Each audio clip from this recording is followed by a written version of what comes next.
سر بنیادی سوال جو میری نظر میں کافی دنوں سے آ رہا تھا کہ انسان بنیادی طور پہ کس فطرت میں زندہ رہتا ہے. کہا جاتا ہے کہ nature can never be change. تو جب انسان کی نیچر چینج نہیں ہو سکتی، وہ فطری طور پر مطلب جس طرح کا ہے وہ اسی طرح ہی زندگی گزارے گا. تو جب کسی بیٹھک کی وجہ سے، کسی صحبت کی وجہ سے انسان کسی غلط راستے پہ چلا گیا ہے، اس کا پھر کیا قصور ہے کہ وہ غلط راستے پہ چل رہا ہے؟ تو جب فطرتاً وہ غلط راستے میں چل رہا ہے کہ وہ چینج نہیں ہو سکتی، انسان کی فطرت کو پھر کیسے چینج کیا جا سکتا ہے؟ اس کے مطلب تھوڑا سا ہمیں رہنمائی کریں. بسم اللہ الرحمن الرحیم. پہلے تو صاحب آپ دونوں احباب کا شکریہ، آپ تشریف لائے اور خدمت کا موقع دیا. جہاں تک آپ کے اس سوال کا تعلق ہے کہ nature can never be changed, یا اگر جو میں انڈرسٹینڈ کر سکوں آپ کے سوال سے کہ اگر فطرتاً ہی ایک بندہ جو ہے وہ غلط ہے تو اس کے پاس یہ اختیار ہی نہیں ہے کہ وہ اس کو تبدیل کر سکے، تو پھر اس کا قصور کیا ہے؟ حافظ صاحب، میرا یہ خیال ہے کہ یہ ایک مس انڈرسٹینڈنگ ہے امنگ دی پیپل اس حوالے سے کہ فطرت کین نیور بی چینجڈ. یہ ایک کلیشے بن گیا ہے فرام دی ٹائم امیموریل، اور یہ چلتا آ رہا ہے اور ہم بلائنڈلی اس پر بلیو کرتے ہیں. اس کو کلیئر کرنے کے لیے یا اس کی کلیریفیکیشن کے حوالے سے میں حدیث قدسی ایک آپ کے سامنے رکھتا ہوں، جس کو اسد علی نے اپنی کتاب ایٹ دی کراس روڈ کے اندر ڈسکس کیا ہے. اسد علی آپ کو پتہ ہے ایک جو نان مسلم شخص تھا، اس نے اسلام قبول کیا اور پھر اس نے اسلام کو اتنا پڑھا کہ اس نے انٹرپریٹیشن آف قرآن یا میسج آف قرآن کے نام سے قرآن پاک کا ترجمہ بھی کیا. پھر روڈ ٹو مکہ اس کی مشہور کتاب ہے، ایٹ دی کراس روڈ جو میں نے آپ کے سامنے رکھی. وہ اس حدیث شریف کو ڈسکس کرتا ہے اس ریفرنس سے ہی. یہ جو آپ کا کویسچن ہے، یہ عمومی طور پہ ہم اس حدیث کو اکثر سنتے ہیں جس کے اندر اللہ رب العزت فرماتا ہے کہ کل مولود یولد علی الفطرہ فاباہ یحودانہ او ینصرانہ او یمجسانہ، کہ ہر پیدا ہونے والا بچہ رب کائنات یہ فرماتا ہے کہ وہ میری فطرت پر پیدا ہوتا ہے. پھر یہ اس کے آبا ہیں جو اس کو یہودی بنا دیتے ہیں، نصرانی بنا دیتے ہیں یا مجوسی بنا دیتے ہیں.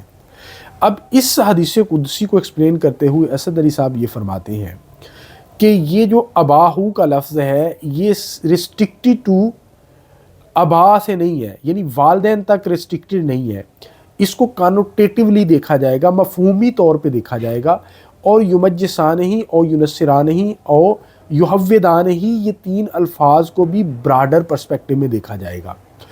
وہ یہ کہتے ہیں کہ جب ہر شخص جو ہے پیدا ہونے والا بچہ فطرت سلیم پر پیدا ہوتا ہے تو پھر اباہو سے وہ کہتے ہیں کہ اس سے مراد ہر وہ شخص ہے جو اس ایٹماسفیئر، انوائرمنٹ، میلیو یا ایمبینس کے اندر کنٹریبیوٹ کرتا ہے جہاں پر بچہ وہ پروان چڑھ رہا ہے.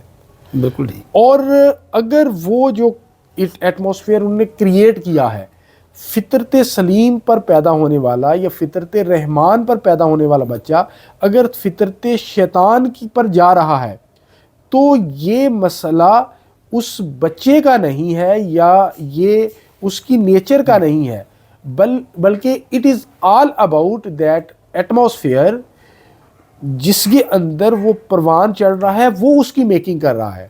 تو so the point which I want to establish is that کہ یہ جو nature can never be change ہے، یہ ایک ریڈنڈنٹ ایک کانسیپٹ بن چکا ہے، بلکہ اب تو ایڈمٹڈ ہے آلموسٹ آن آل ہینڈس کہ nurture can change the nature, کہ جو آپ کی فطرت جس کو آپ کہتے ہیں وہ تبدیل ہو سکتی ہے نرچر، آپ کی براٹ اپ سے، آپ کی سراؤنڈنگ سے، آپ کی کمپنی سے، آپ کے انوائرمنٹ سے، آپ کے اس میلیو سے جس کے اندر آپ پروان چڑھ رہے ہیں. تو میں نے پہلے بھی اس دن یہ بات آپ کے سامنے عرض کی تھی کہ جس سراؤنڈنگ کے آپ اندر آپ رہ رہے ہیں بیسیکلی آپ اس کی پروڈکٹ ہے. اور یہ جو کہا جاتا ہے کہ انسان جو ہے یا مسلمان جو ہے وہ اپنے دوست کے ایمان پر ہوتا ہے، اس کا مطلب کیا ہے؟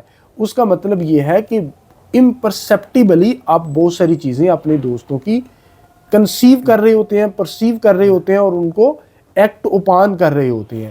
ہر شخص فطرت سلیم پر پیدا ہوتا ہے، جو بھی وہ پولیوشن یا پولیوٹ ہوتا ہے وہ basically impurities of the environment ہوتی ہیں جو اس پر آ جاتی ہیں اور وہ پھر فطرت رحمان سے فطرت شیطان پر چلا جاتا ہے.